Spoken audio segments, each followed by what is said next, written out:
Welcome everybody to the third episode of Sequoia Radio. We're here with Renée George, joining us all the way from LA. I'd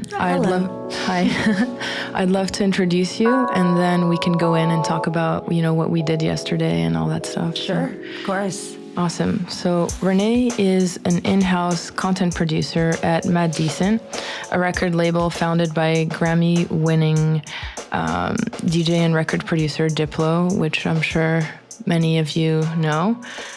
Prior to Mad Decent, she founded Kismet Collective, which is a boutique content production agency and creative consulting hub, and was also the managing editor at the print and digital publication Live Fast magazine, as well as the LA-focused magazine LA Canvas.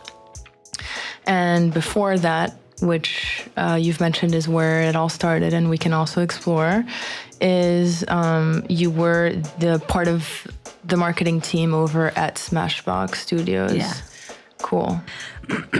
So Yes. Talk to us a little bit about that. How did you begin at Smashbox Studios? So I sort of was in the freelance lane in LA, kind of doing a bit of everything as far as film, working on sets, writing little shorts, working in casting, writing for blogs. And a really good friend of mine who's now a colleague mentioned that they were hiring, and he said that I should really look at it. He had a contact there and he said, you'd be perfect. So at first I was like, no. And then I sort of looked at what Smashbox Studios was about. Yeah.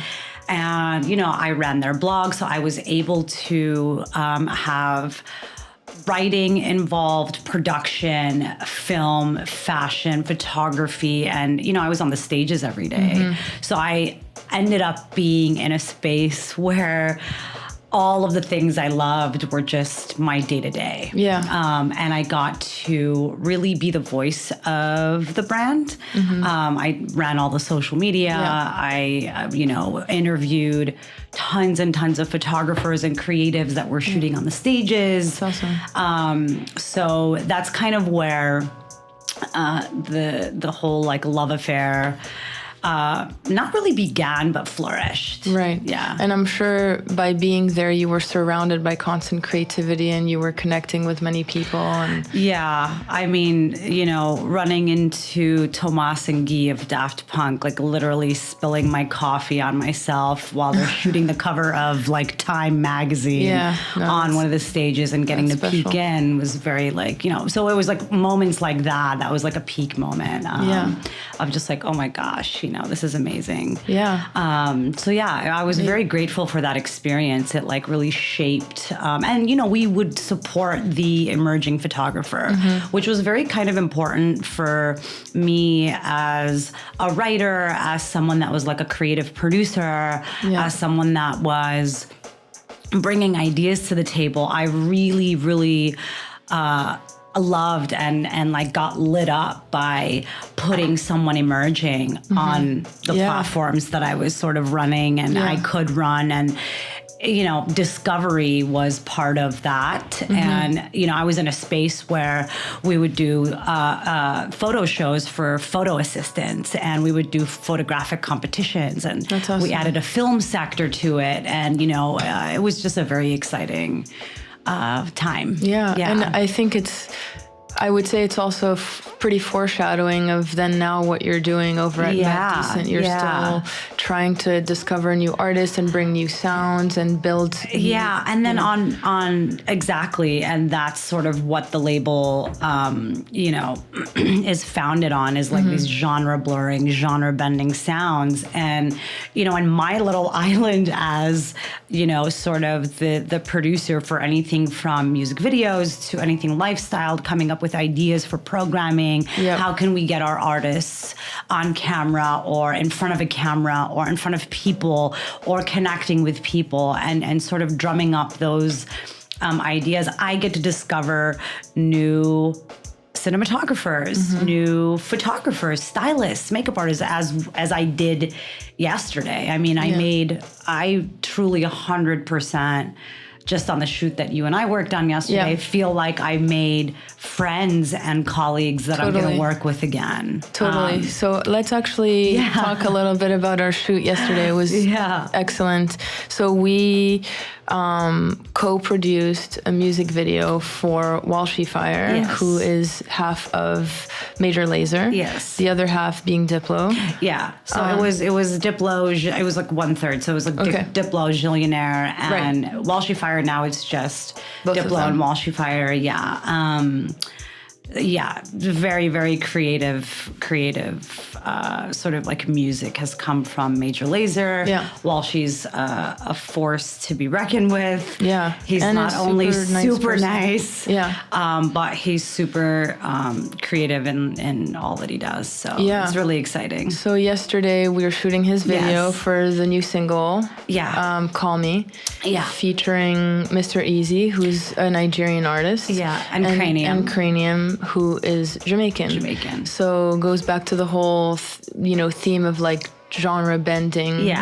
We're taking dancehall and also Naija music, Afro beats, and blending all of that together. And I have to say, it's very rare that, we shoot so many music videos and we shoot so many commercials, and it's rare that like you're genuinely like, I caught myself like dancing in so many moments. We had a full-on dance party on set. Not only like you and I, but when we were filming various takes, I mean, we had to kind of shut a part of it down when we were shooting some of the artists because they were just, all the attention was going to this dance party that was happening. It's true. We'll show in the that corner in the over there. Videos. But the Call Me's off the forthcoming record, A Bang, A-B-E-N-G. It's an African horn, and it's the tracks are amazing. We're done with this music video that's going to be the sort of like focal point to launching this entire project. So that's super exciting. I'm very happy with what we did and everything that we learned along the way as well. So and special shout out to John Arno's, our set designer, because he was incredible, and he really, really pulled it together. I couldn't really like thank him and his team enough. I mean, I was like kind of like applauding them as much as possible. They just worked so hard, from our director, who was a female, Jocelyn Cooper, to our DP, Sophie, to our choreographer, Danielle, to our stylist, Rachel. Like this was a all-woman, mostly woman production. Woman-led production. And very, very inspired to have come together and like just see, I don't want to say seamless, but once we started shooting, it was just the best energy ever. Agreed. Agreed. Yeah. Let's talk about overcoming hurdles in production. I think a lot of the people, our listeners, are people that are coming up in the industry or people that are trying to understand more about the industry, and maybe certain people that want to switch from one career to the next or that feel stuck. And I think it helps to be really transparent about, yes, we had an amazing shoot and we are surrounded by really amazing people, and I'm so proud of the content that we got, and it's going to be really exciting to see, the edit. But there were some challenges. And so what do we do when there are challenges? Because every single shoot at least has like a few hiccups. And no shoot is perfect. I've learned just, from our label president, who's my boss. I used to, when certain projects we would scrap, we would go through this production and we would shoot it, and then it would just, for some reason, maybe it was just like that the song wasn't coming out, or they needed to work on it a little bit more, or the creative just really didn't match what was presented in the treatment. Like I would get so hard on myself as far as like, oh my God, this all went. And he kind of taught me to just just not feel bad about, like, just Yeah. move on, Yeah. you know, and get up and try it again. Like, I feel like just being at Mad Decent, I've had the support to, you know, freely say, okay, hey, it didn't work. Or this isn't working. What's the next thing that we can do? Exactly. Not getting stuck on that one thing. Not getting right? stuck. Like, Yeah. there is a problem, there's a hiccup, obviously. Yeah. Solve it, Figure it out. Don't and let it I stay over. positive about it. You know, that's kind of a main thing, you know, I think for everybody. Like, it's just, if a problem is happening, you know, we all know it's happening. You don't have to, like, beat the fact that it's happening into my ears or my head. Just like, it's happening. Let's solve it and let's get to the next tier of, like, positivity. Yeah, you just have because to, it like, go shows, like, through if it. you have, you know, the energy. Like, yesterday was just amazing. Yeah. We had a couple of hiccups, and once that was done and we started shooting, it was smooth, and we were on time. Yeah. And that was incredible. Yeah.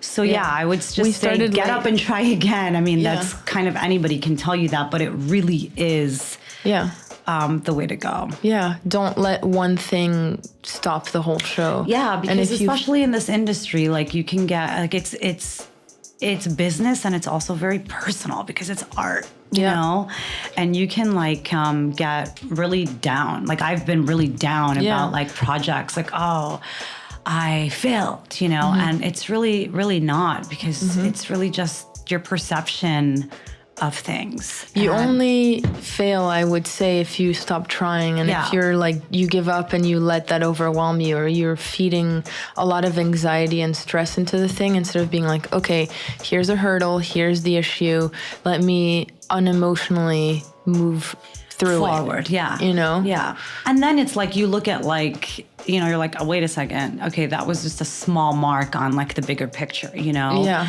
And then you go on to produce content that's, you know, over $100,000 as far as the budget. Yeah. And it's, you get to work with another, you know, group of people that are, like, so amazing. You're like, I cannot believe I'm on set with this production company, or this director, or this producer, you know? And then the exciting part is, like, there's so many emails and communication. That's what the main thing is all about, is one small thing from communication that can sort of, like, not get relayed or missed can really, you know, derail the process. Yes. So it's just kind of picking it up and moving forward. Totally. Yeah. I think a big part of our industry and our business, it's all, like, communication. Yeah. Whether really you're is. a director or producer or even, like, a DP or anyone, you need to be able to convey your idea and clearly delegate to your team, or clearly, you know, express. If you're an artist, you need to clearly express what your vision is. Yeah, no one's a mind reader. Exactly. No one's a mind reader. So, but yeah, yesterday went fantastic. I can't wait to see the edit. Yeah. Thanks to everybody who, like, Thanks made it for happen. I mean, we had dancers that were cast that were wrapped that ended up staying and they wanted to, like, I told them, you know, you can go home. Right? Yeah, I know. They wanted to be there. They were dancing their ass off. I know.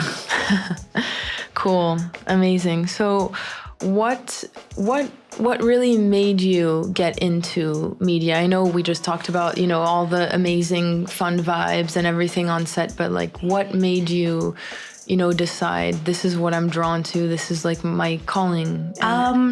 I watched my mom. I'm Assyrian. I'm from northern Iraq, and my mom was sort of the first woman to have an Assyrian sort of journalistic television show that was promoting Assyrians, not only in the diaspora, because, you know, we don't have a land, we're, you know, Iraqi Christian, and there were a lot of, you know, people coming over, Assyrians coming over to the U.S., starting businesses, whether it was, you know, a creative band or a law firm or the corner grocery store, you you know, like in Chicago, like I always watched her, and her show was Assyrians on the Move. And you know, she had her editors, she had her producers, and she was always on camera. I'm really not, I didn't end up being on camera. Except for today. Except for today. Hello. But that, her hustle and the fact that I always saw her helping somebody. And I sort of said, oh, she's helping people and they're creative, and she's going to film festivals, and each one is in a different genre of life and a different walk of life. And she's really helping to promote, whether it's businesses or having guests that were like Middle Eastern singers or whatever, like on the show, or someone that just launched a jewelry brand or whatever it was. And then, you know, there was like that advertising world. So like media was like, and that's not all that my mom has done in her life. You know, she was, to me, the ultimate multi-hyphenate. And so that's why kind of I am, I guess. That's awesome. And I was you know, I wanted to not do just one thing before this whole term came about. You know, I used to have people going, why don't you just want to be one thing? And I'm like, how boring is that? Yeah. You know? How boring. But that was really it, you know? Like, I loved writing, I loved journalism, and I liked print. I still love print. Yeah. I loved the magazine. I loved photography and editorial. And, you know, my room was covered in black and white ads and photographs, you know? And so... you know, as well as film and dance and just the arts in general. And being in Chicago, I got to explore all of those things growing up. And I knew it was going to be in my world. I knew that this was like something that was, and it wasn't like I set out to be a producer or to be a creative producer or to direct or write or, you know, do this stuff. I just knew that I wanted to be around a camera. You know, sometimes I've been in front of the camera, just to help like friends out in like their short films. And, you know, everyone on set yesterday was like, you're a comedian. And I'm like, yes, I am. You were. I love making people laugh. And yeah, so it was really when I went to LA that all of these sort of worlds and doors sort of opened up for me. And I just kind of hit the ground running with things. You know, actually, the way that I got introduced to Live Fast magazine was through my really good friends, Christopher Dang and Alyssa, and they had a Brooklyn-based musically charged label called The Love Brigade.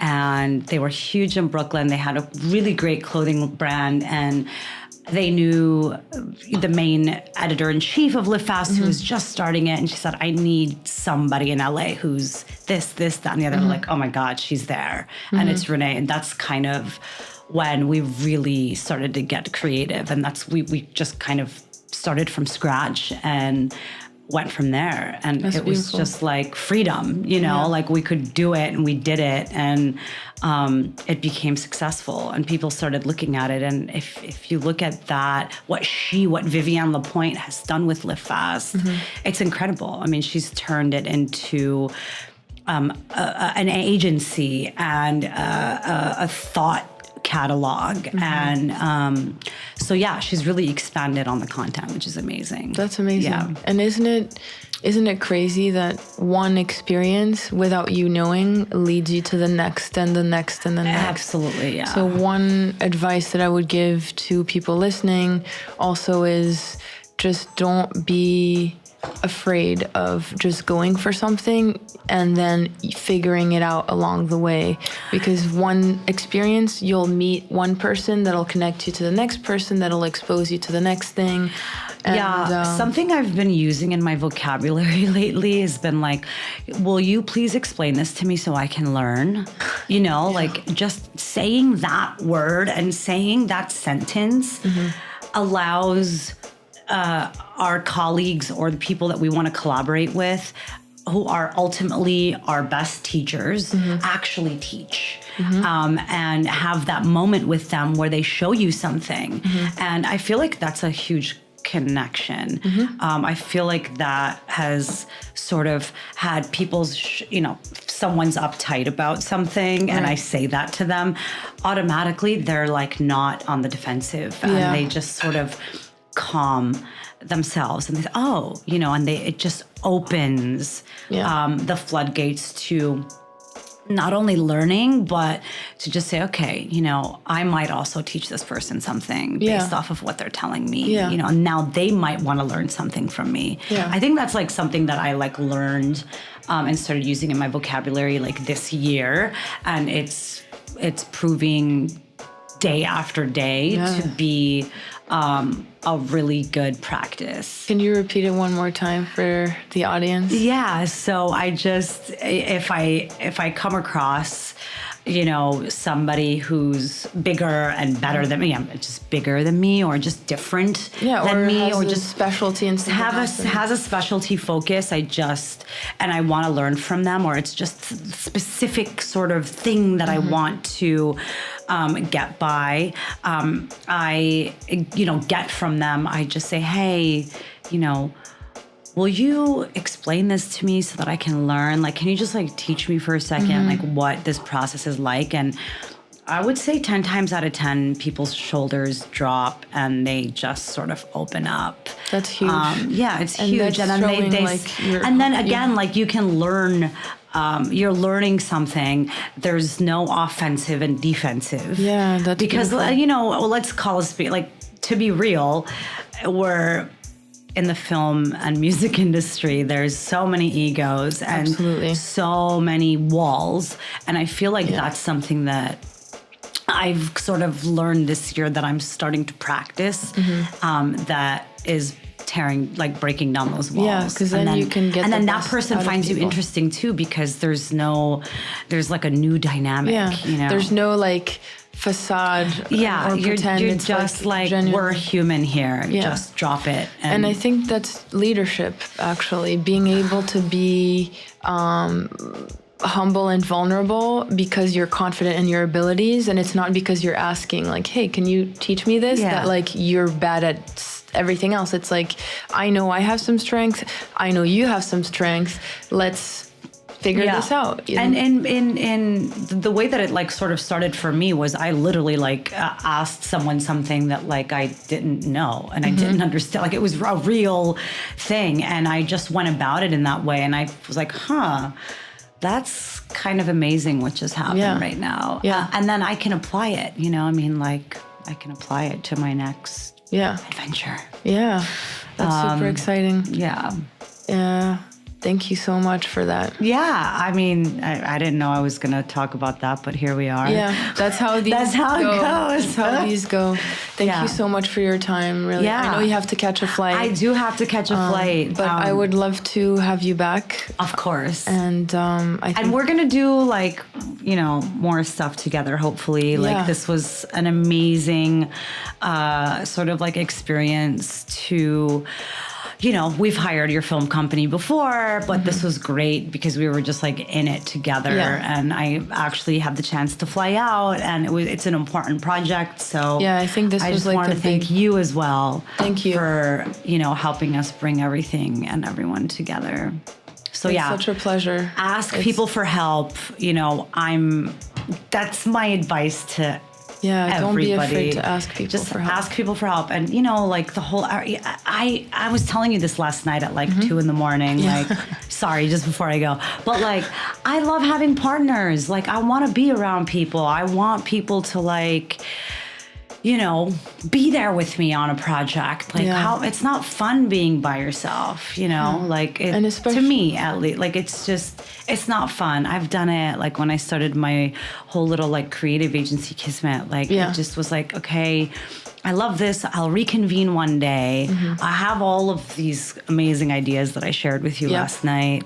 The timing is everything, but like I love what I'm doing right now, and I want to be around people, and that's a huge thing to say and do as you're sort of developing yourself, is partnering and collaborating. And the collaboration is like really the realest thing, I feel like. So there's strength in numbers. Like, it's absolutely.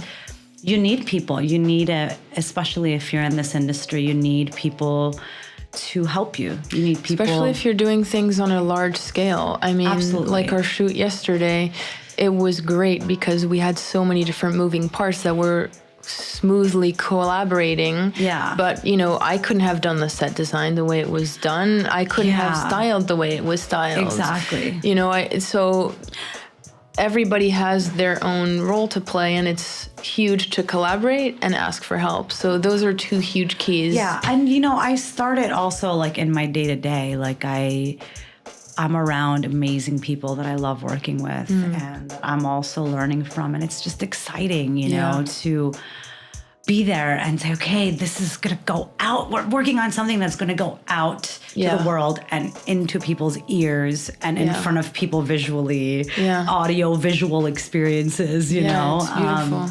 Is this something, just before you go, is this something that you talk about with Diplo at all? Like, how is it to work with him on his label and be such an integral part of his label? I mean, we go to like set together. Like we have, you know, all of us have like our own sort of like creative conversations. You know, it's a lot of like team-based conversations. It's a lot of like, you know, our label president's going to convey something to him.